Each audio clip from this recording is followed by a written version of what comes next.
Whether you're a child or an adult, it's easy to understand that life is filled with so much of the unexpected. It will come at you in ways that are wonderful and in ways that are unbelievably cruel. Filled with ups and downs, we never know what's going to hit us next. Everything is great and wonderful, and then it isn't. Sometimes life becomes a living nightmare, and if you're young, there's not much you can do about it.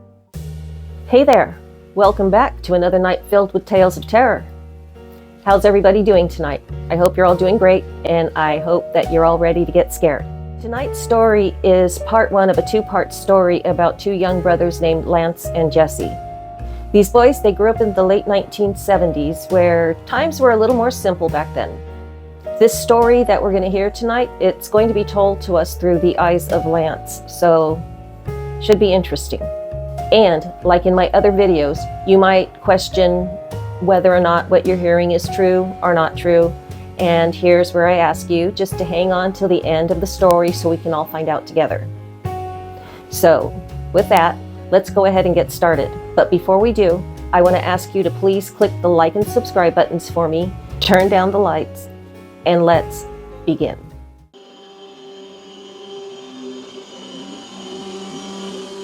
Hey, my name's Lance, and I'm going to tell you all about the time my life changed forever. It was 1976, and summer had come early. It was hot and miserable, especially during school. We didn't have air conditioners in classrooms. We only had a noisy fan that I can hear whirring in my mind right now. Funny the things that come back to you when you're recounting the past. Getting on with it, we weren't rich. We weren't poor either. We were somewhere in the middle. My dad worked at a cannery over in Long Beach, which was a short drive just over the bridge from where we lived in Pedro. My mom was a stay-at-home mom, which was pretty common back then. She took care of me and my younger brother, Jesse. He was only 10 at the time. So like I was saying, summer came early and we kids had to suffer inside of a hot classroom, counting the minutes before we could be released and get to the Gaffey Street swimming pool as fast as possible. School finally ended for the day. My classroom was the farthest part of the building, so when I got outside, my buddies Andrew and Nick were impatiently waiting for me with Jesse, laughing at all their jokes. "Come on, Lance, get the lead out. Let's go," Andrew said. "Yeah, come on, before my clothes start to go out of style," Nick added. "Y'all got ants in your pants? I'm coming." That was my retort. Jesse just laughed and laughed. He was a happy kid, and making him laugh was easy. We got to the pool and paid our 10 cents to get in. We ran to the boys' room and changed into our swimming trunks that were already in our backpacks. By the time we got outside to the pool, it was packed with other kids splashing around while their moms sat in groups gossiping about whatever moms gossiped about back then. "Cannonball!" Andrew screamed as he jumped into the pool. Jesse didn't know how to swim yet, so he had to stay in the shallow end, which he hated. He wanted to stay with us, but he had friends his own age to play around with. Until my dad taught him how to swim, he was restricted to the shallow end, and that was the end of it. Nick, Andrew, and I wrestled around in the water, dunking each other, just goofing around. There were some girls watching us. I remember one in particular, Rebecca Dobson. She was the prettiest girl in the school, and everyone told me she liked me. She was a part of that group of girls watching us, telling secrets and giggling. About an hour passed when suddenly we heard screams and shrieks from the shallow end of the pool. "Jesse!" I started to swim to the shallow end as the lifeguard jumped into the pool. When I got there, Jesse was standing there shivering, his face wet, but I thought for sure he was crying. Then I saw Mrs. Carson run into the pool.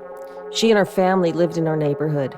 We could see she was pushing her way towards her son, Little Anthony. Everyone called him Little Anthony because he was small for his size. He was the same age as Jesse. The other mothers and some of the girls started to cry as Little Anthony's body lay lifeless by the side of the pool. The lifeguard started CPR while someone called for an ambulance. The lifeguard couldn't get Little Anthony to breathe. When the paramedics got there, they couldn't get Little Anthony to breathe. They closed the pool early that day. That would be the last day me or Jesse would ever go to that pool again. Jesse, Andrew, Nick, and I all walked home in silence. Finally, Andrew broke the silence. He couldn't help himself. Did you guys see how blue little Anthony's face was? He was dead from the start. I know it. Shut up, Andrew, was all I could say. Honestly, I yelled at him. Jesse started crying. This surprised Andrew and Nick. Me too, I guess. When Jesse and I got inside the house, the phone was ringing.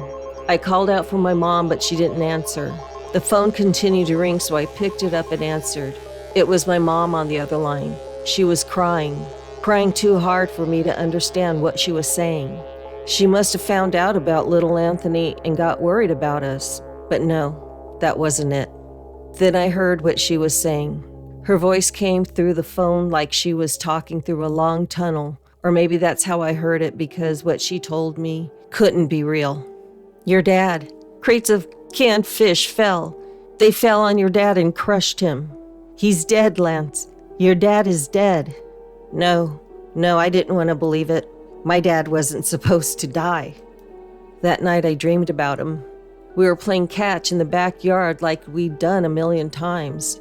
I could see my mom in the kitchen window washing dishes. Jesse was on the stairs playing with his toy soldiers. I looked back at my dad and little Anthony was standing next to him. He was holding my dad's hand. My dad smiled at me and waved goodbye. They both waved goodbye, then turned and began to walk away. I yelled for him to stop, but he didn't hear me. My dad walked away from me that night. Days and weeks passed. Turns out we owed too much on the house and my mom couldn't afford to keep it. She sadly told Jesse and me that we were going to go and stay at her aunt's house, Aunt Beulah. I'd only heard about Aunt Beulah in conversation my mom and dad had had about her, and she didn't sound like someone I'd ever want to meet. But here we were, in my mom's station wagon, driving up the long dirt road towards an old small house. There was junk everywhere. The place was a dump. And there she was, standing on her porch, watching us drive up. She was a big woman. She didn't even seem to care about the way she looked because she was just as much of a mess as her house was. Worse even. I looked over at my mom and I saw the dread in her eyes. I could tell she was scared. She saw me staring at her. She assured me that this was only temporary. We'd be here only long enough to get back on our feet. When we got out of the car, Aunt Beulah turned and walked into her house. With suitcases in hand, we followed my mom to the door. She knocked on the door and waited. That was weird. Aunt Beulah saw us arrive. Anyway, a moment later, we heard her speak. She had a mean, scratchy voice. Come in. We walked in, and the place was dark and dingy. My mother walked up to Aunt Beulah and attempted to give her a hug. You're over there, Aunt Beulah said to my mother, pointing at a door at the front of the house. That was to be her bedroom. Then Aunt Beulah looked at me and Jesse. I think I could have shit my pants right then and there. She was that scary. You two come with me. She led us down a long, dark hallway. She pointed to a door on the right. That's your room. You two are going to share. She pointed to a door on the left.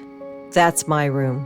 When it's time for bed, I will not tolerate any noise of any kind. Do you understand me? She glared down at both of us. We nodded yes. What was that? I didn't hear you, she sneered. Yes, we both said. We understand. Then she pointed at a door at the end of the hallway. See that door there? Anyone get the idea to go snooping in there will regret it. And I mean any one of you. She looked at my mom standing at the entrance to the hallway. Then she turned back to me and Jesse. She leaned forward and practically spat in our faces. Stay out of there. The message was loud and clear. We would not be going anywhere near that door.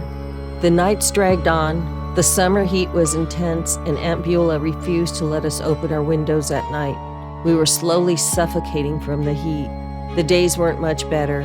We moved too far from the Gaffey Street pool. We were too far to see our friends, and when it came time for school to start up again, we would be going to a different school. My mom had got a job as a waitress. She worked nights, so that meant Jesse and I ate TV dinners in the kitchen while Aunt Beulah either slept in her room or watched TV in the living room. Everything just sucked. One night a summer storm came and it was loud and intense. It blew out all of the electricity and shut down the dirt road to the house. We were in complete darkness with Aunt Beulah. "Go to bed," Aunt Beulah croaked. We got up and did as she said. Well, what are you thinking so far? Seems like tragedy struck that family pretty hard. And poor Lance.